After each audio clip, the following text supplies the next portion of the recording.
Glossary classes में आप सभी अभ्यर्थियों का बहुत बहुत स्वागत है। आज हम पर्यावरण से संबंधित NCERT का खंड 2 को लेकर आप लोगों के समक्ष उपस्थित हुआ हूँ।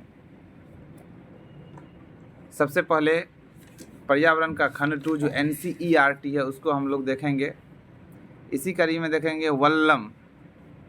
वल्लम केरल में जो है नाव को कहते हैं। केरल के कुछ भागों में बच्चे पानी को पार करने के लिए जो है वल्लम का इस्तेमाल करते हैं, उसमें बैठकर स्कूल जाते हैं। मतलब यह कह सकते हैं कि केरल में जो लकड़ी की बनी छोटी नाव है उसको वल्लम कहा जाता है। ये वल्लम। अगला है जानवर जिनके कान बाहर दिखाई देते हैं, और उसके बाद देखना है जानवर जिनके कान बाहर नहीं दिखाई देते हैं। यहाँ पर एक बेसिक डिफरेंस है। देखिए, जिनके कान बाहर दिखाई देते हैं वो आप जानते हैं क्या है। वो आपके समाज में आप उसको आए दिन देखते हैं। गाय देखिए, भैंस देखिए, ऊँट को देखिए, हिरन को देखिए। आप अपना कान भी देख सकते हैं, अगर ज़्यादा विश्वास दिलाना अपने आप को तो जिराफ का भी देख सकते हैं, हाथी का, बिल्ली का, सबके कान बाहर दिखाई देते हैं। और जिसके कान बाहर दिखाई देते हैं ना, वो बच्चे को जन्म देते हैं, और वो बच्चे को जन्म देते हैं। और जिनके कान बाहर नहीं दिखाई देते हैं वो बच्चे को जन्म नहीं देते हैं। जैसे देखिए, किसके कान बाहर नहीं दिखाई देते हैं? मेढक का, चिड़िया का, बत्तख, मछली, चींटी, सांप, कौवा, ये सब जो जानवर है इसके कान बाहर दिखाई नहीं देते हैं। इसी कड़ी में आगे देखेंगे, पक्षियों के कान दिखते नहीं हैं, लेकिन उनके सिर के दोनों तरफ छोटे छोटे छेद होते हैं। ये पंखों से ढके रहते हैं। तो पक्षियों को भी कान होता है जो ढका हुआ रहता है, और उसी की मदद से वो सुनने का भी काम करते हैं। मगरमच्छ का कान भी छोटे छेद जैसा होता है, लेकिन मगरमच्छ के कान को आप आसानी से नहीं देख पाइएगा। उसके कान को देखने के लिए काफ़ी मेहनत करने की ज़रूरत है, ध्यान रखना है। कुछ जानवर ऐसे भी हैं हमारे समाज में जिसका कान पंखे जैसा है, कुछ का कान पत्ते का जैसा है, कुछ का कान सिर के ऊपर है, तो कुछ का सिर के दोनों तरफ है। अब यहाँ ये देखना है किसका कान है पंखे जैसा। तो हाथी का कान पंखे जैसा है। अगर आपसे कोई पूछे पत्ता जैसा किसका कान है, तो आप खरगोश। सिर के ऊपर है तो हिरन, और सिर के दोनों तरफ है तो भैंस। आप अगर इसको देखना है तो भैंस को तो आप लोग देख ही सकते हैं, वो अलग बात है। हिरन आपको नहीं मिलेगा, हाथी आसानी से नहीं मिलेगा, खरगोश आसानी से नहीं मिले, लेकिन भैंस तो मिलेगा, उसको आप लोग देख सकते हैं। खाल पर बाल, तो वही बात है, खाल पर बाल उसी के होते हैं जिसके कान बाहर दिखाई देते हैं। और समझ गया ना, इसीलिए इसको ध्यान में रखना है। जानवर जो अंडे देते हैं, अब कुछ जानवर ऐसे हैं जो अंडे देते हैं। ये सब जानवर जो बच्चे देते हैं वो ये है, हिरन है, हाथी है, इसको भी देख लेना है। ये नोट में है, जिस जानवर के कान बाहर दिखाई देते हैं उनके शरीर पर बाल होते हैं, और वो क्या देते हैं? बच्चे को जन्म देते हैं। मतलब जो जानवर के शरीर पर खाल पर बाल होता है और उसके कान बाहर दिखाई देता है, मतलब वह बच्चे को जन्म देता है। समझ गया ना? लेकिन जिसके खाल पर बाल नहीं होता है और उसके कान बाहर नहीं दिखाई देते हैं, तो वैसे जानवर अंडे देते हैं, बच्चे नहीं देते हैं। इसको ध्यान रखना है, यहाँ से प्रश्न पूछने की संभावना बनी रहती है।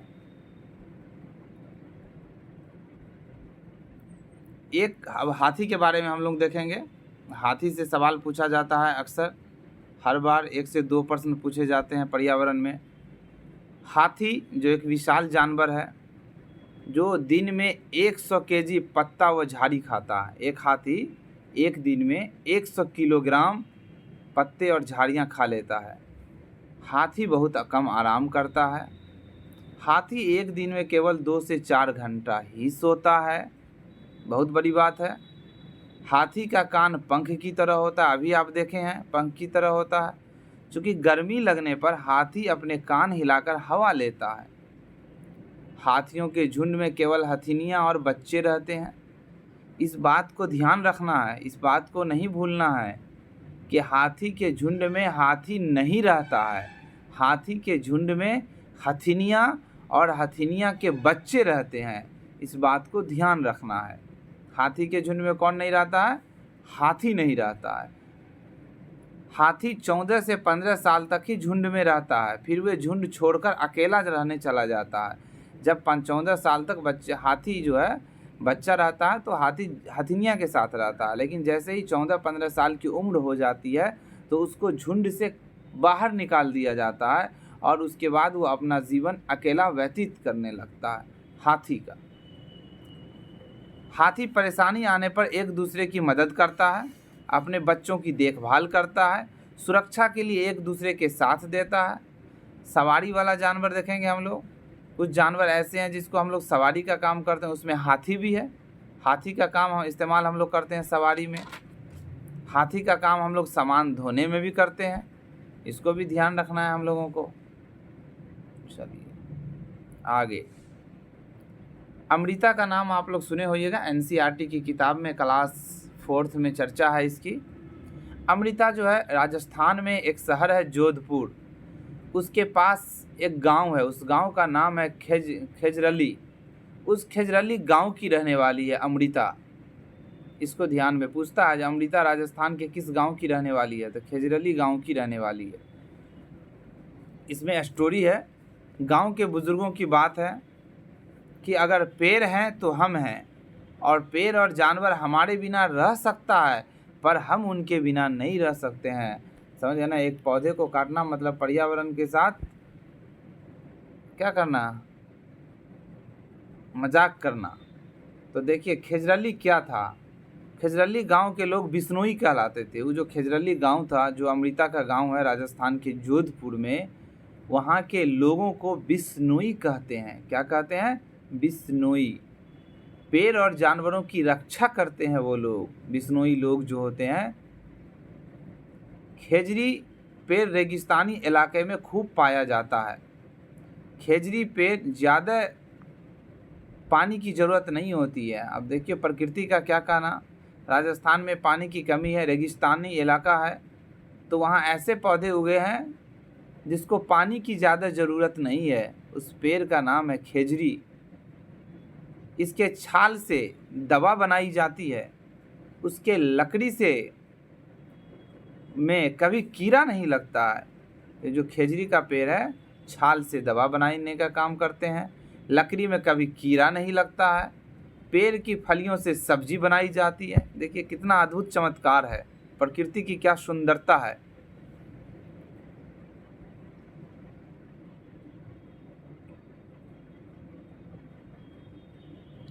अनीता कुशवाहा, अब अनीता कुशवाहा के बारे में हम बता रहे हैं। अब हम राजस्थान से आते हैं सीधा बिहार, और बिहार की राजधानी कहाँ है? पटना। तो उसी पटना के कुछ किलोमीटर की दूरी पर, 100-150 किलोमीटर की दूरी पर एक शहर है जो वर्तमान में एक ज़िला है, मुजफ्फरपुर। मुजफ्फरपुर ज़िला में एक गांव है बोचहा, वहाँ की रहने वाली है अनीता कुशवाहा। इसको ध्यान में रखना है। अनीता कुशवाहा को गर्ल स्टार कहा जाता है। क्या कहा जाता है? गर्ल स्टार, चमकता हुआ सितारा। इसको ध्यान में रखना है। आरटीई अधिनियम 2009 के तहत मुफ्त एवं अनिवार्य शिक्षा का कानून, जो 86वां संविधान संशोधन 2002 में अमेंडमेंट करके जो है संविधान के अनुच्छेद 21 के क में जोड़ा गया, जो 6 से 14 वर्ष के बच्चे को निःशुल्क और अनिवार्य शिक्षा मुहैया कराई जाएगी। उसी में आरटीई एक्ट आया है, उसके बाद आरटीई एक्ट लाया गया, और आरटीई एक्ट के तहत जो अनिवार्य शिक्षा सबको दिया जाने लगा। अक्टूबर से दिसंबर तक का समय जो होता है वो मधुमक्खियों का अंडा देने का होता है। मधुमक्खी जो अंडा देता है वो अक्टूबर से दिसंबर तक में। लीची का फूल फरवरी में खिलता है। देखिए यहाँ इसको लगभग सीटीईटी इसको 4 बार शायद पूछे हुआ है, 4 से प्लस बार, जो लीची का फूल कब खिलता है? फरवरी में। तो इसको हल्के में मत लीजिएगा।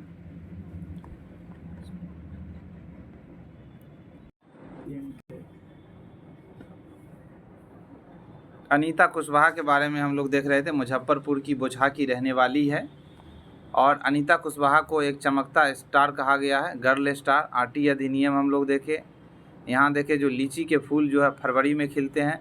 चूँकि मोबाइल पहले दूसरे डायरेक्शन में था, जिसमें कुछ लोगों का कहना है जो उसमें वीडियो जो है क्लियर नहीं आ पाता है, स्क्रीन कम चौड़ा होता है। तो अभी हम कम अनुभवी लोग हैं, चूँकि अभी ज़्यादा यूट्यूब पे वर्क नहीं किए हैं, ये तो ट्राई है। चलिए इसी कड़ी में हम लोग देखते हैं। शहद का रंग सुनहरे तथा भूरे रंग का होता है, आप लोग भी जानते हैं इसको। ये सब ऐसा फैक्ट है जिसको आप लोग ध्यान रख सकते हैं आसानी से। मधुमक्खियाँ और चींटियाँ मिलकर समूह में रहती है। आप लोग जानते ही हैं कि मधुमक्खी और चींटियाँ समूह में रहती है। चींटी जब दीवार पे चढ़ती है तो हज़ारों की संख्या में लाइन उसकी लगी रहती है। मधुमक्खियाँ भी झुंड में रहती है। सभी चींटियाँ का काम बटा हुआ है, आपको हम पहले ही बता चुके हैं। सभी जितनी भी चींटी है, 2-3 तरह का चींटी है, सभी का काम बटा हुआ है। मुख्य रूप से 3 तरह का है। एक है रानी चींटी, तो जो रानी है वो अंडा देती है। रानी चींटियाँ का क्या काम है? अंडा देने का। एक है सिपाही चींटी। सिपाही का क्या काम है आप तो समझते हैं। आपके समाज में जो सिपाही है उनका क्या काम है? देख रेख करना। तो सिपाही चींटी जो है बिल का ध्यान रखती है। किसका? बिल का ध्यान रखती है। और एक होती है काम करने वाली चींटियाँ, जो बहुत मेहनत से अपना भोजन ढूंढकर बिल तक लाती है और सब मिलकर उसको क्या करता है? खा जाता है। तो ये 3 तरह का चींटियाँ हैं, इसको ध्यान में रखना है। दीमक और ततैया, दीमक और ततैया भी इसी तरह के समूह में रहता है। जैसे मधुमक्खियाँ समूह में रहता है, चींटियाँ समूह में रहता है, उसी तरह से दीमक और ततैया भी रहता है। ततैया को पता नहीं, हम नहीं देखे हैं। चींटियाँ काले तथा गहरे भूरे रंग का होता है, इसको देखना है। चींटियाँ जो है काले और गहरे भूरे रंग का होता है। हाँ, ये ज़रूर देख, इसको नहीं भूलना है। चींटियों को 6 पैर होते हैं। ये जो 6 पैर है इसका, ये पिछले बार पूछा है। पिछले बार जो ऑनलाइन एग्ज़ाम हुआ उसमें पूछा है इस प्रश्न को, इसीलिए ध्यान रखना है इसको। हम वही चीज़ पढ़ाते हैं जहाँ से आपको सवाल आने की प्रबल संभावना, जो कि NCERT है ये जो हम पढ़ा रहे हैं आपको। गांधी धाम अहमदाबाद और वलसाड गुजरात में है। कहाँ है गांधी धाम? गांधी धाम एक जगह का नाम है, अहमदाबाद एक जगह का नाम है, वलसाड एक जगह का नाम है। ये तीनों जो स्थल है, ये तीनों जो छोटा बड़ा शहर है, यह गुजरात में है। और गुजरात की राजधानी कहाँ है? गांधीनगर है, इसको भी ध्यान में रखना है। कोझिकोड एक जगह का नाम है, यह भी केरल में है, इसको भी ध्यान है। ये सब पूछता है। कोझिकोड कहाँ है? केरल में। अब चलते हैं हम लोग रेलवे स्टेशन। रेलवे स्टेशन पर जब हम लोग कहीं यात्रा करने जाते हैं तो टिकट लेते हैं, और उस टिकट पे क्या लिखा रहता है यह भी परीक्षा में पूछा जाता है। तो टिकट पे जो कुछ लिखा रहता है उसको ध्यान रखना है। तो उसमें एक टिकट चेकर भी वहाँ आता है, जिसको बोलते हैं TTE, समझ है ना, उसको ध्यान रखना है। तो टिकट चेकर कैसा वस्त्र पहनता है उसको भी ध्यान रखना है। टिकट चेकर का जो यूनिफॉर्म होता है वो किस रंग का होता है? काले रंग का होता है, इसको ध्यान रखना है, काले रंग का। और उसके कंधे पर जो TTE का जो बैच लगा रहता है, जैसे पुलिस सब नहीं यहाँ पे लगाए रहता है, यहाँ पे कंधा पे, उसी तरह से वो भी लगाए रहता है। तो वो उजले रंग का लिखा हुआ रहता है उसका बैच, इसको ध्यान रखना है। ड्रेस होता है किस रंग का? काले रंग का। बैच होता है उजला रंग का, इसको ध्यान रखना है। आगे बढ़ते हैं। कुछ राज्य है और उस राज्य का कुछ भाषा है, इसको ध्यान रखना है। जैसे मलयालम भाषा भारत के किस राज्य में बोली जाती है? तो केरल में। इसको आसानी से ध्यान रखना है। केरल, मलयालम केरल। गोवा में कोंकणी भाषा बोली जाती है। महाराष्ट्र मराठी भाषा बोली जाती है। गुजरात में गुजराती भाषा बोली जाती है। तमिलनाडु में कन्नड़ भाषा बोली जाती है, इसको ध्यान में रखना है। और सबसे बड़ी बात है जो एक छोटा सा फैक्ट पूछा जाता है। देखिए ये 4th क्लास का या NCERT का पुस्तक का नोट है, वहीं से 3रा, 4था और 5वां से सवाल पूछते हैं। तो उसमें बच्चे के बेसिक समझ, जो बुनियादी समझ है, उससे सवाल पूछा जाता है। इसीलिए चूँकि आप लोगों से यही पूछा जाता है, उसमें यह पूछा जाता है जो माँ की बहन को क्या कहते हैं। CTET पूछे हुआ है इसको। माँ की बहन को मौसी कहते हैं, और माँ की माँ को क्या कहते हैं? तो माँ की माँ को नानी कहते हैं, इसको ध्यान में रखना है। पिताजी की बहन को बुआ कहते हैं, पिताजी की माँ को दादी कहते हैं। एक ऐसा फैक्टर अगर आपको ध्यान से उतर भी गया तो आपको परीक्षा में आप इसको आसानी से बना लेंगे। फिर है गोवा से केरल तक रेल के रास्ते में 92 सुरंग और 2000 पुल हैं। गोवा से जो केरल का जो कोंकण का तट है का जो इलाका है, वहाँ से लेकर गोवा से केरल 92 सुरंग और 2000 पुल है। इसका जिक्र एनसीईआरटी अपने पुस्तक में किया है, इसको ध्यान रखना। हाँ, ये बहुत महत्वपूर्ण तथ्य है।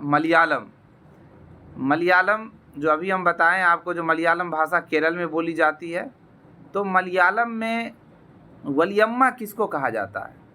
तो मलयालम में जो वलियम्मा है ना, वह माँ की बड़ी बहन को कहते हैं, कि बड़की मौसी को क्या कहते हैं? वलियम्मा। और अम्मुमा किसको कहते हैं? अपनी माँ की माँ को, मतलब क्या? नानी को। तो आपकी जो नानी है उसको आज से आप क्या कहिएगा मलयालम भाषा में? अम्मुमा। और मौसी को, बड़की मौसी को क्या कहिएगा? वलियम्मा। इसको ध्यान रखना है। ऊपर हम बता रहे थे रेलवे टिकट के बारे में बता रहे थे, जो स्टेशन पर जाएंगे यात्रा करने तो टिकट लेना पड़ेगा। तो रेलवे टिकट पर क्या क्या अंकित होता है यह भी पूछा जाता है। निम्नलिखित में से क्या रेलवे टिकट पर अंकित नहीं है? तो उसमें पूछा जाता है, तो उसको ध्यान रखना है। जो PNR नंबर होता है सबसे पहले उस पर, फिर उस पर दूसरा चीज़ होता है जो वयस्क नाम क्या है आपका, वयस्कों की संख्या क्या है, बच्चों की संख्या क्या है, श्रेणी किस श्रेणी में आप यात्रा कर रहे हैं, स्लीपर में कर रहे हैं कि AC में, first AC, second AC, third AC, वो सब पूछा जाता है उसमें। कोच संख्या, अब S11 में आपका सीट नंबर 36 है कि 32 है, इस टाइप से रहता है। टिकट अब कहाँ से आपका यात्रा शुरू हुआ वह भी समय रहता है। टिकट प्रारंभ होने का स्थान, मान लीजिए आप दरभंगा जंक्शन से आप यात्रा कर रहे हैं तो दरभंगा जंक्शन पर यात्रा का दरभंगा जंक्शन लिखा रहेगा। कितना बजे यहाँ से आप यात्रा करना शुरू किए सो टिकट पर लिखा रहेगा। कहाँ आप यात्रा करके पहुँचे वहाँ उस जगह का नाम रहेगा। उस जगह पर आप कितने बजे आपको पहुँचना है उसका जिक्र रहेगा। कितना किलोमीटर की आपकी यात्रा है इसकी चर्चा रहेगी।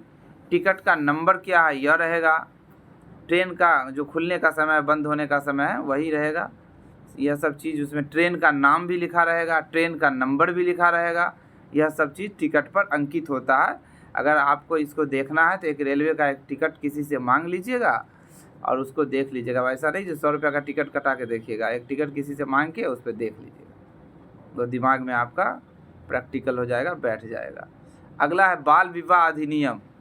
तो बाल विवाह अधिनियम 2006 में आया था, लागू किया गया इसको 1 नवंबर 2007 से। इसको ध्यान रखना। बाल विवाह अधिनियम 2006 को कब लागू किया गया? तो 1 नवंबर 2007 से लागू किया गया बाल विवाह अधिनियम को, जिसमें कहा गया जो लड़की की आयु जो होगी विवाह की 18 वर्ष की होगी और लड़का की जो आयु होगी वह 21 वर्ष की होगी। 21 वर्ष, लड़की की 18। हाल ही में इस पर काफ़ी चर्चा चल रहा था, जो लड़की की आयु को भी बढ़ाकर लड़के के बराबर कर दिया जाए 21 वर्ष, हालांकि अभी किया नहीं है। बीच के लाइन का बहुत महत्व होता है। लाइन कहाँ महत्व होता है? तो खेल में।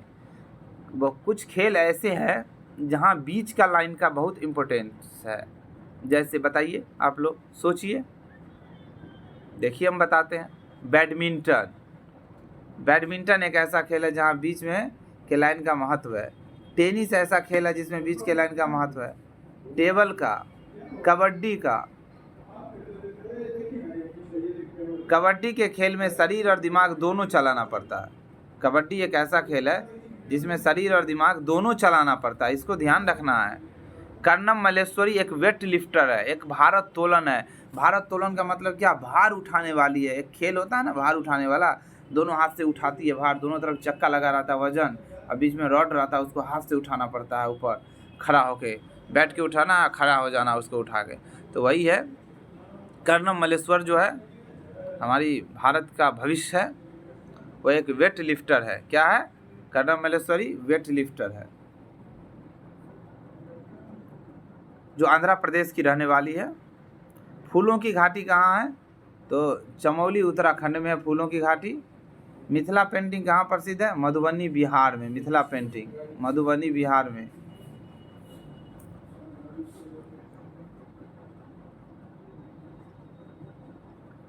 कबड्डी खेल को चेडू चेडू, हु तुतु, डूडू, कबड्डी कबड्डी कबड्डी, छू कीट कीट के नाम से भी जाने जाते हैं, इसको ध्यान रखना है। कबड्डी एक ऐसा खेल है जिसमें बच्चों के ज्ञान का विकास होता है, इसीलिए कबड्डी के खेल को बच्चों को खेलने के लिए प्रोत्साहित करना चाहिए, गलत तरीके से नहीं, थोड़ा सावधानी बरत के खेलना चाहिए, हाथ पांव नहीं टूट जाए। तो कबड्डी का खेल जो है बच्चे को दिमाग को और शरीर, दिमाग का मस्तिष्क का विकास होता है और शरीर भी स्वस्थ रहता है। दीपा कर्माकर जो है जिम्नास्टिक खेलती है, दीपा कर्माकर जिम्नास्टिक। मिथिला पेंटिंग मधुबनी बिहार में, जहाँ पे चित्र पे जो है बनाया जाता है, बहुत सारा कुछ बनाया जाता है, इसको देख लेना है। उपयोग किया जाता है हल्दी, फूल, पेड़ों के रंग आदि का इस्तेमाल करता है। चित्रों में इंसान, जानवर, पेड़, फूल, पंछी, मछलियाँ और अन्य स्थानों पर जीव जंतु के साथ बनाए जाते हैं, इसको भी ध्यान रखना है। कुछ फूल है और उसके उगने के स्थान है। कमल जो है कीचड़ में उगता है, गुलमोहर और कदम जो है पेड़ पर उगता है, गुलाब और बेला झाड़ियों पर निकलता है, चंपा रात रानी बेल पर निकलता है, इस सबको ध्यान में रखना है। इसी तरह से कमल और कुमुदनी पानी का पौधा है, कमल का फूल जो है वो पानी में निकलता है, इसको ध्यान रखना है। गुलाब और बेला एक ऐसा फूल है जिसको आंख बंद करके खुशबू से भी आप पहचान सकते हैं, जो यह गुलाब का फूल है। आंख बंद भी रहेगा आपको तो पहचान जाइएगा ये बेला का फूल है, तो इसको भी ध्यान रखना है। गुलाब और अड़हुल सालों भर खिलता है, गुलाब फूल और अड़हुल का फूल जो है, ये गुलाब और ये अड़हुल सालों भर खिलता है। इसका उपयोग दवाई बनाने में किया जाता है। कलियां नुकीली आकार की तथा हरे पत्तों से ढकी होती है, जबकि फूल बड़े आकार का है, फैला हुआ है। इसकी कलियां 4-5 दिन में खिलकर फूल बनती है, इसको ध्यान में रखना है। कुछ फूल है और उसका इस्तेमाल है, देखिए। लाल गुलाब का फूल जन्मदिन पर दिया जाता है, फ्रेंडशिप में दिया जाता है। गेंदा का फूल धार्मिक कार्यों में दिया जाता है। फूलों की जो गुलदस्ता है ना, वो शादियों की वर्षगांठ में दी जाती है, फूलों का गुलदस्ता। पाठ्य पुस्तक में फुलवारी शीर्षक में उत्तर प्रदेश की रहने वाली फिरोजा और नीलिमा को कचनार के फूल की सब्जी बनाने की फरमाइश करती है। कचनार की फूल, पाठ्य पुस्तक में फुलवारी शीर्षक में जो है ये फिरोजा और नीलिमा कचनार की सब्जी बनाने की फरमाइश करती है। महाराष्ट्र की ममता और महाराष्ट्र की जो ममता कुमारी है सो और ओमर को सहजन के फूलों का पकौड़ा बहुत पसंद है, यह भी पूछता है। उसके बाद हम लोग देखेंगे गुलदावड़ी और जीनिया। ये जो गुलदावड़ी है और यह जीनिया एक ऐसा फूल है जिससे रंग बनाए जाते हैं और उन रंगों से कपड़े भी रंगे जाते हैं। किससे? गुलदावड़ी से, जीनिया से। गुलाब जल और ग्लिसरीन मिलाकर उसमें कुछ बूंदें नींबू के डालने के बाद त्वचा में लगाने से त्वचा नहीं फटता है। त्वचा में जो लगाते हैं तो त्वचा क्या होता है? नहीं फटता है। उत्तर प्रदेश का कन्नौज जिला इत्र के लिए प्रसिद्ध है, इसको ध्यान में रखना है। सोहना गांव हरियाणा में है। सोहना गांव कहाँ है? हरियाणा में। पानी में घुलने वाली चीज़ें क्या है? निम्नलिखित है। कौन कौन चीज़ पानी में घुलती है? नमक, चीनी, नींबू का रस, हल्दी, ये सब पानी में घुल जाती है। पानी में नहीं घुलने वाली चीज़ें में क्या है? साबुन का पानी, आटा, तेल, कुछ दाल जो पानी में क्या होता है? नहीं घुलता है। पाठ्य पुस्तक में बसवा का खेत शीर्षक पाठ में बसवा कर्नाटक के बेलबनिका गांव में रहता, जिनके पिता किसान थे। बसवा कहाँ के रहता है? रहने वाले हैं बसवा कर्नाटक के बेलबनिका गांव के रहने वाले हैं, इसको ध्यान में रखना है। बसवा के इलाका में खूंटी से खेत की मिट्टी को नरम किया जाता है। जो खूंटी होता है ना, उससे खेत की मिट्टी को नरम किया जाता है। बसवा की माँ इलिंगे की मदद से प्याज को पौधे से अलग करती है। इलिंगा की मदद से बसवा की माँ प्याज को पौधे से क्या करते हैं? अलग करने का काम करती है। जल्दी खराब होने वाले फल और सब्जी है, ये सब जल्दी खराब होने वाले पालक, टमाटर, केला, फूल गोभी, खीरा, अंगूर, बैगन, सबको ध्यान रखना। ये सब जल्दी खराब हो जाता है, इसलिए ऐसा सब्जी जब खरीद के लाइए तो ऐसा नहीं है जो उसको टारगेट बना लीजिए 5 दिन बाद खाएंगे, 5 दिन में वो समाप्त हो जाएगा आपका। कुछ दिनों तक रखे जाने वाले सब्जी तो वो तो ख़राब हो जाता जल्दी, लेकिन कुछ सब्जी ऐसा है जिसको आप रख सकते हैं, जैसे लौकी कद्दू को रख सकते हैं, आलू को रख सकते हैं, प्याज को रख सकते हैं, नाशपाती को रख सकते हैं, चीकू को, ये चीकू को, और अदरक, अनानास, ये सब को आप रख सकते हैं। चिकनी सब्जी और खुरदरी सब्जी है, ये सब चिकनी सब्जी जो ऊपर से सॉफ्ट रहेगा, और ये खुरदरी सब्जी है जो ऊपर से सॉफ्ट नहीं रहता है। तो ये सब तो जानते हैं आप, पालक लौकी सब सॉफ्ट रहता है, और आलू प्याज सब क्या रहता है, खुरदरी रहता है। इसको बेसिक चीज़ है ये सब। बीज नहीं पाए जाने वाले सब्जी, कौन सा सब्जी है जिसमें बीज नहीं पाया जाता है? तो आलू में नहीं पाया जाता है, गोभी में नहीं पाया जाता, पत्ता गोभी में, इस सब में बीज नहीं पाया जाता। ध्यान रखना, आलू गोभी पत्ता गोभी में 2 टाइप हो गया, और आलू में 1 टाइप हो गया। ये हो गया 1 टाइप आलू, और ये 2 टाइप हो गया गोभी। इसको ध्यान रखना है। यहाँ पूछता है जो सब ये इस नाम हो गया, रंग हो गया, लंबाई हो गया, मात्रा हो गया। तो सेब का रंग क्या है? लाल हरा 5 सेंटीमीटर, मात्रा है 1.5 kg। उसी तरह से केला है, पीला होता है, आलू ग्रे होता है, पत्ता गोभी हरा, भिंडी हरा, टमाटर लाल, और ये लंबाई और ये मात्रा उसका देख लीजिए यहाँ से स्क्रीनशॉट करके। कलचीरी एक ऐसा पक्षी है जो पत्थरों के बीच खाली जगहों में अंडा दे देती है। यहाँ से महत्वपूर्ण है ये, मतलब यह पेज सबसे ज़्यादा महत्वपूर्ण है। कलचीरी के बारे में चर्चा है इसमें। कलचीरी जो है पत्थरों के बीच खाली जो जगह होता है ना, पत्थर सब रखा हुआ है, और उस बीच में जो खाली जगह है ना, उसमें जाके कलचीरी अंडा दे देती है। ये चिड़िया है एक, और चिड़िया अपना घोंसला घास से बनाती है, ये सब तो आप लोग जानते हैं। और उससे ऊपर पौधे के नाजुक टहनी, जड़ें, रुई वो इत्यादि जो है बिछा देता है, और इस तरह की घोंसला कलचीरी भी बनाता है। समझ गए ना? ये घोंसला मुख्य रूप से कलचीरी बनाता है। कलचीरी को इंडियन रॉबिन कहा जाता है। ये जो कलचीरी है इसको क्या कहा जाता है? Indian robin. किसको कहा जाता है? कलचीरी को इंडियन रॉबिन कहा जाता है। कौवा अपना घोंसला बनाने में लोहे की तार, लकड़ी की शाखाएं जैसी चीज़ें इस्तेमाल करती है। कौवा क्या क्या इस्तेमाल करता है?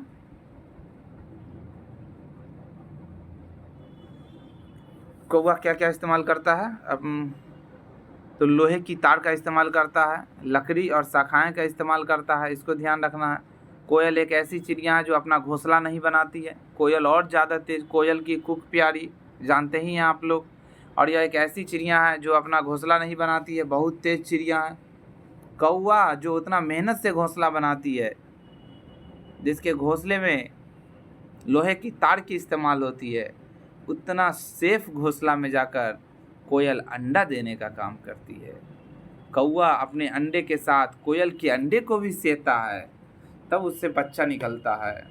यह कौवा सेता है उसको, लेकिन अंडा जाके कोयल कौवे के घोंसला में दे देती है। यह पूछेगा आपसे सवाल। कोयल की आवाज़ बहुत सुरीली और बहुत मीठी होती है। कलचीरी एक ऐसी चिड़िया है जिसकी चोंच अंदर से लाल होती है।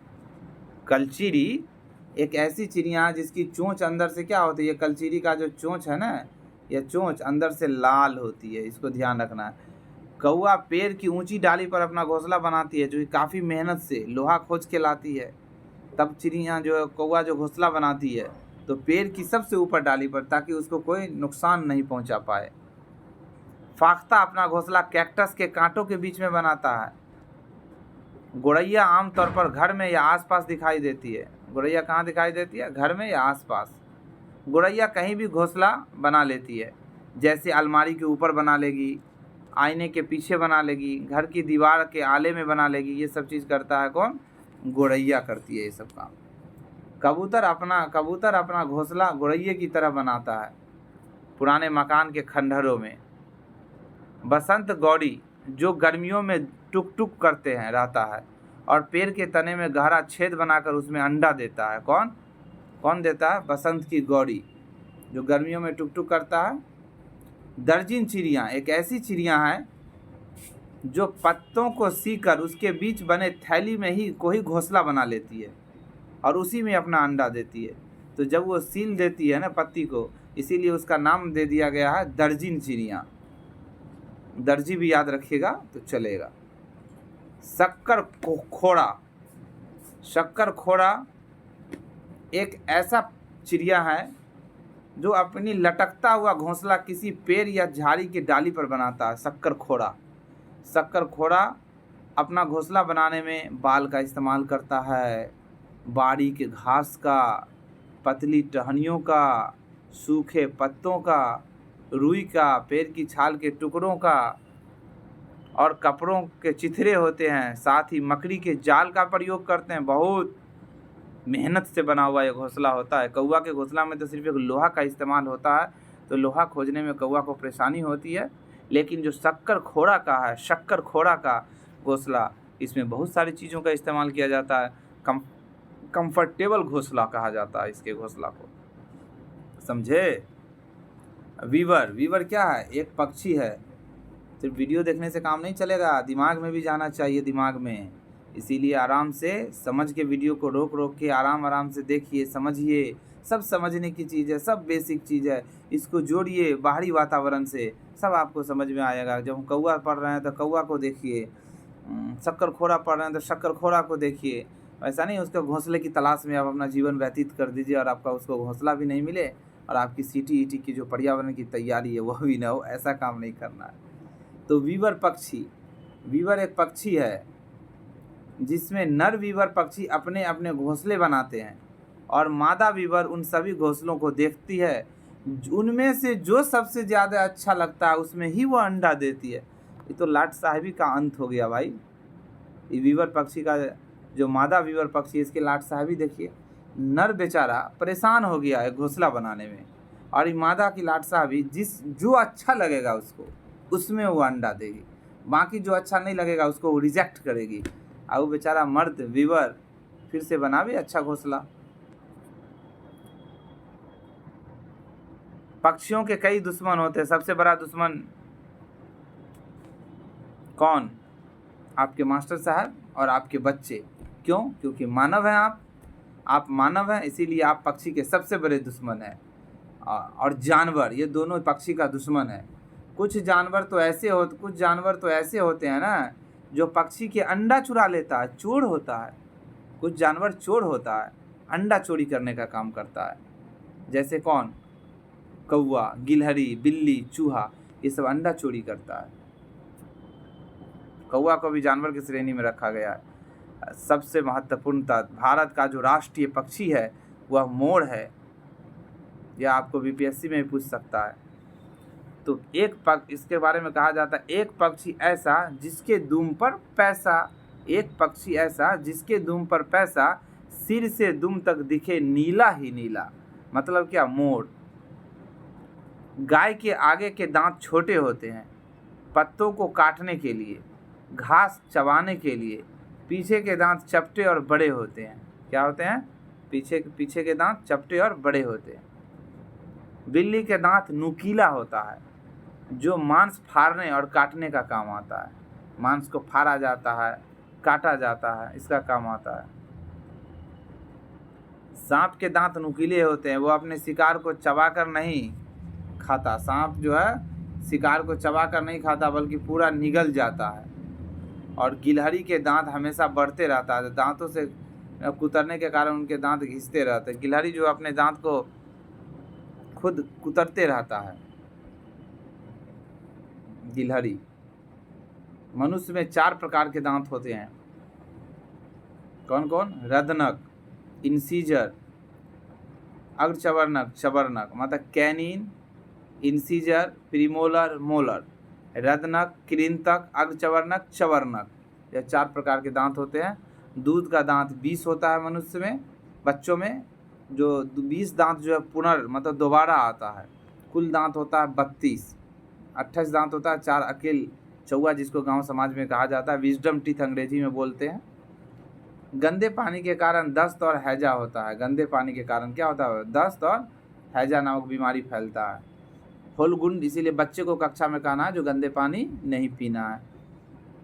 होलगुंडी नामक गांव कर्नाटक में है। होलगुंडी कहाँ है? कर्नाटक में है, जहाँ के बच्चों ने समुद्र बनाकर पानी को दूषित बनाने से रोकने का काम किया। कितना बेहतर काम किया होलगुंडी के बच्चे।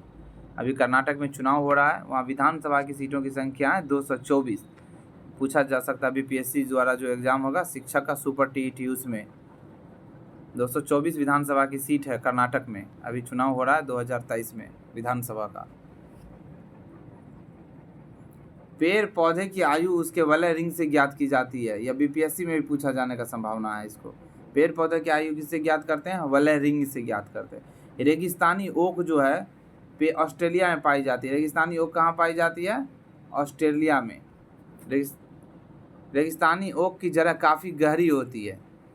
कि क्या होती है? रेगिस्तानी ओक की जो जड़ें होती है ना वो काफ़ी गहरी हो, जिसमें वो पानी को अपने तना में, स्टेम में सुरक्षित रखता है। स्टेम माने तना, उसी में जब कभी भी आसपास के लोग को पानी की कमी महसूस होती है, पानी की ज़रूरत होती है, पानी नहीं मिलता है, तो इस तना में पाइप डालकर वहाँ से पानी ले आता है, पानी निकाल लेता है। किसमें? रेगिस्तानी ओक में। रेगिस्तानी ओक इसको ऑस्ट्रेलिया में पाई जाती है, इसको ध्यान रखना। रेगिस्तानी ओक से पानी निकाला जाता है। बिहू त्यौहार कहाँ मनाई जाती है? असम में। बिहू असम। बिहू त्यौहार के पहले दिन को उरुका कहते हैं। बिहू त्यौहार का जो पहला दिन है, फर्स्ट डे, उसको क्या कहते हैं? उरुका। इस दिन अस्थाई शेड या छप्पर बनाते हैं, जो अनटेम्प्रोरी होता है ना, वो शेड बनाया जाता है, जिसे भेला घर कहते हैं। उस शेड को क्या कहते हैं? भेला घर। मतलब बिहू त्यौहार असम में मनाई जाती है, उसके पहले दिन को उरुका कहा जाता है। इस दिन में एक अस्थाई घर बनाई जाती है जिसको भेला घर कहते हैं, और सामूहिक भोज का आयोजन किया जाता है।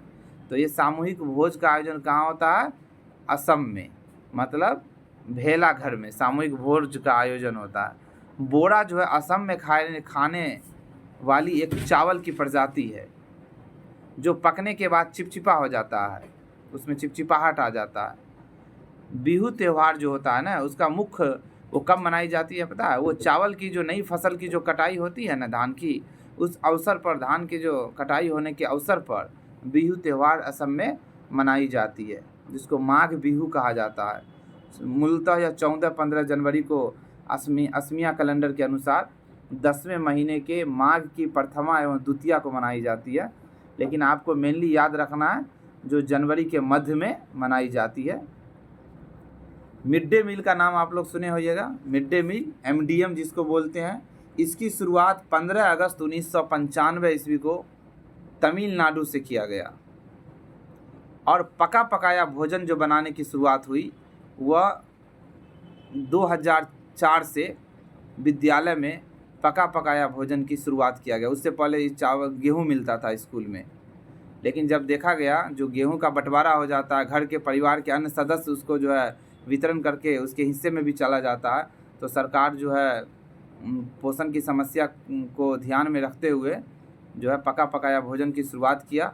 वर्तमान में मिड डे मील का नाम क्या हो, नाम बदल दिया गया, इसका नाम कर दिया गया प्रधानमंत्री पोषण योजना। इसको ध्यान रखना है। शुरुआत में प्राइमरी स्कूल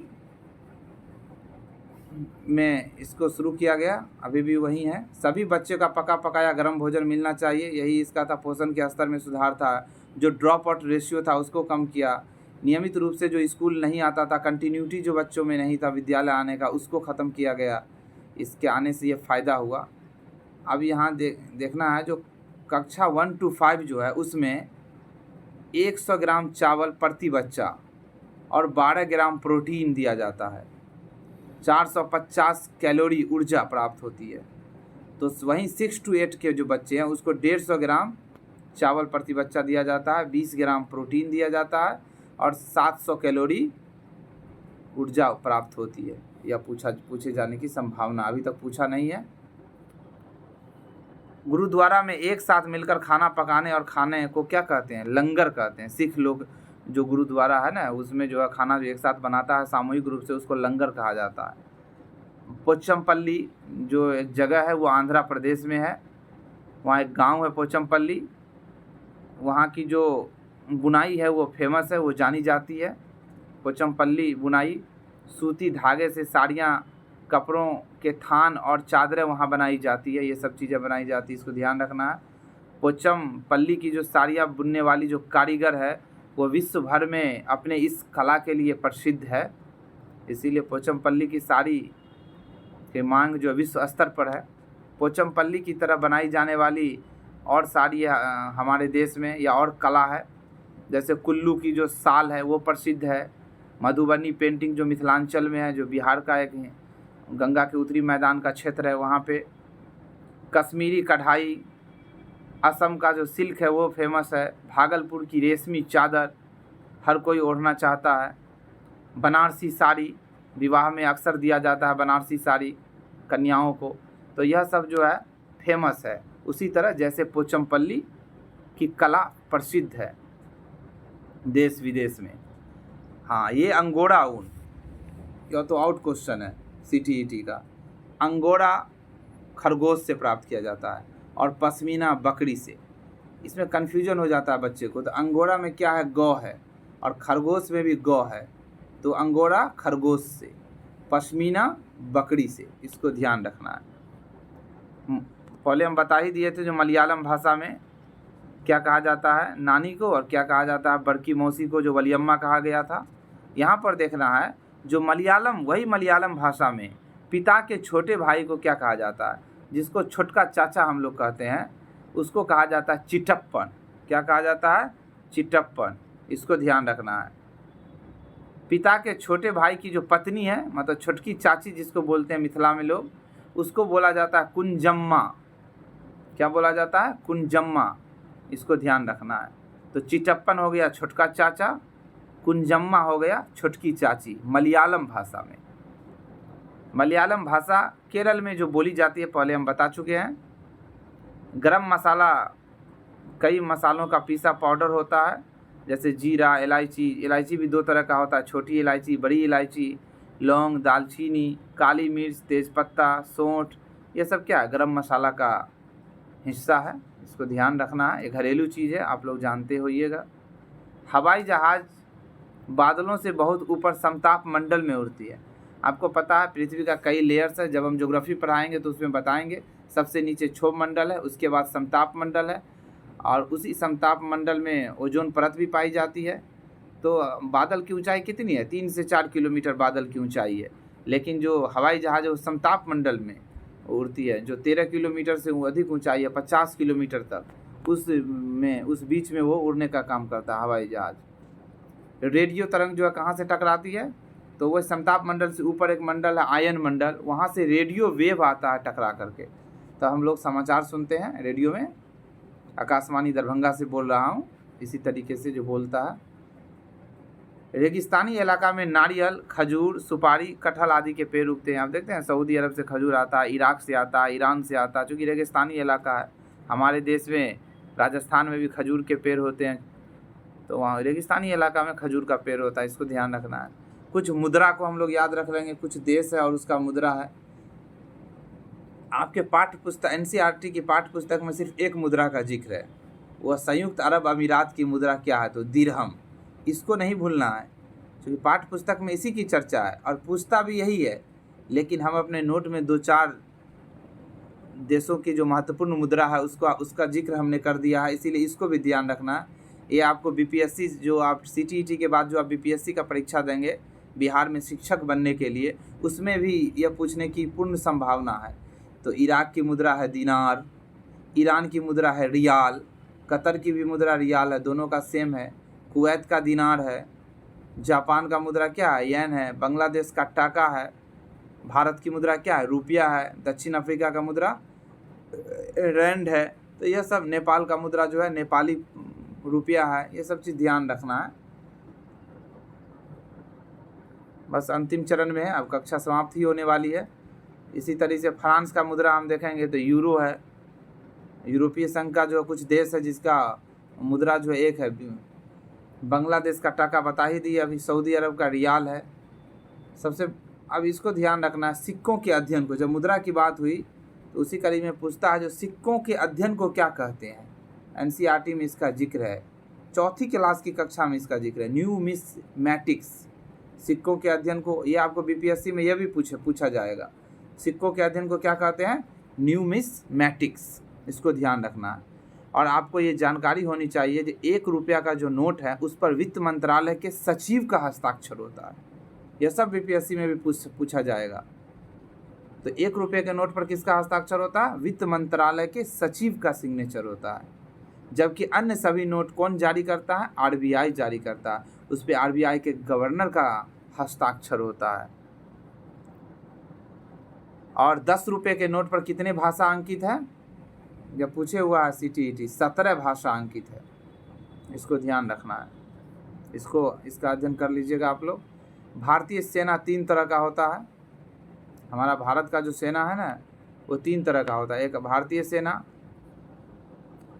स्थल सेना पहला, दूसरा वायु सेना, तीसरा नौसेना। तीनों सेना का जो मुख्य नेतृत्व करता है वो हमारे राष्ट्रपति महोदय के द्वारा किया जाता है। नौसेना के हर जहाज में फर्स्ट एड दी जाती है। फर्स्ट एड क्या होता है अब ये समझ लीजिए, हम बता देते हैं। दुर्घटना जो होती है ना, तो दुर्घटना का जो प्रथम उपचार होता है ना, मतलब आप एक्सीडेंट कर गए, ऊपर वाला न करे आप ऐसा हो, लेकिन अगर आप एक्सीडेंट कर जाते हैं और जो तुरंत जो उपचार होगा, फर्स्ट उपचार जो आपका होगा ना, वही आपका फर्स्ट एड है। और एक और होता है वो भी बता देते हैं, फर्स्ट आवर। फर्स्ट आवर होता है दुर्घटना के उपरांत जो प्रथम आवर है उसको फर्स्ट आवर कहा जाता है। तो फर्स्ट एड और फर्स्ट आवर को ध्यान में रखिएगा। सेना के पैरेड में 36 तरह के निर्देश दिए जाते हैं, इसको नहीं भूलना है। ये जो सेना है उसके पैरेड में 36 तरह के निर्देश दिए जाते हैं। चाइल्ड लाइन का नंबर कितना है? 10 से 98। अगर कोई बच्चा खो जाता है तो आप उसकी सूचना चाइल्ड लाइन पर दीजिए, या कोई बच्चा आपको मिलता है, अनजान बच्चा है, तो आप चाइल्ड लाइन के हवाले कर दीजिए। चाइल्ड लाइन जो है उसको अपने पास ले जाएगा और जो बालगिरी है उसमें उसको भेज दिया जाता है, और बालगिरी से उस बच्चे को जो है उसके माता पिता के पास भेजने का हर संभव प्रयास किया जाता है। तो यह NCERT का जो है खंड 2 था।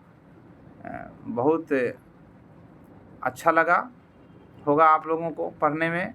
और यही जो बेसिक चीज़ है जो आपके गांव में, आपके मोहल्ले में, आपके घर में जो आप आए दिन देखते हैं, वही सब पूछा जाता है NCERT से। तो पर्यावरण के जो NCERT का तथ्य है कोई ज़्यादा बोरिंग नहीं है, कोई ज़्यादा भारी तथ्य नहीं है, आसान तथ्य है जिसको आप समझ लेंगे आसानी से, कोई दिक्कत आपको नहीं होना चाहिए। इसीलिए आप लोग अच्छे से इसको अध्ययन करेंगे। मुझे पूर्ण विश्वास है आप लोगों को समझ में आई होगी। अगर कहीं किसी को दिक्कत हुआ होगा तो हमारे नंबर 8409858217 पर संपर्क कर सकते हैं। हम आपको विस्तार से उसका कन्फ्यूजन दूर कर देंगे। और या कमेंट कर सकते हैं। आप लोग हमारे चैनल को लाइक कीजिए, सब्सक्राइब कीजिए, खूब शेयर कीजिए, ताकि वह छात्र भी पढ़ सके जिनके पास जो है जो सुविधा यह चैनल नहीं पहुंच पाया और वह नहीं पढ़ पाता है। तो यह बहुत अच्छी का मतलब बहुत अच्छे तरह से हमने आप लोगों को पढ़ाया, और मुझे उम्मीद है यह इससे बेहतर कुछ नहीं हो सकता है। समझ में निश्चित रूप से आई होगी। चैनल को सब्सक्राइब और शेयर करना नहीं भूलिएगा। और पार्ट 3 NCERT का जो 3 खंड है हम बता रहे हैं, पार्ट 1 का वीडियो हम अपलोड कर चुके हैं, पार्ट 2 का यह वीडियो है, और पार्ट 3। तो पार्ट 1 में क्लास 3 का NCERT था कंप्लीट, पार्ट 2 में कंप्लीट क्लास 4 का आज हम NCERT पढ़ाए हैं। और अगला से जो एक वीडियो होगा वो कंप्लीट एक वीडियो में हम पार्ट 3 जो क्लास 5 का जो NCERT है पर्यावरण का उससे रिलेटेड होगा। और तीनों पढ़ने के बाद निश्चित रूप से आपका 15 नंबर तैयार हो जाएगा। कहीं कुछ नहीं पढ़ने की ज़रूरत है। इसी को बार बार पढ़िए, इसी को बार बार देखिए। इसका PDF अगर लेना हो तो संपर्क कर लीजिएगा, हम PDF आपको मुहैया करवा देंगे। और इससे बाहर कुछ नहीं रहता। अगर आपको देखना है तो आप जाके प्रीवियस ईयर का जो प्रश्न है आप उसको उठा के आप जो है इसको देख सकते हैं, फिर आपको समझ में आ जाएगी। और उसके बाद हम शिक्षा शास्त्र का भी एक वीडियो लेकर आएंगे, पर्यावरण का शिक्षा शास्त्र, जहाँ से 15 प्रश्न पूछे जाएंगे, उसको भी लेकर एक वीडियो में आएंगे। और CTET की परीक्षा तैयारी बहुत आसान है। अगर आप चाहेंगे तो सिर्फ 15 दिन में आप तैयारी कर सकते हैं। कोई लंबा सिलेबस नहीं है, सिर्फ समझने की ज़रूरत है, कंसेप्ट क्लियर होनी चाहिए। इसी के साथ हम आज की कक्षा को यहीं पर विराम देते हैं। Good day and take care, all the best.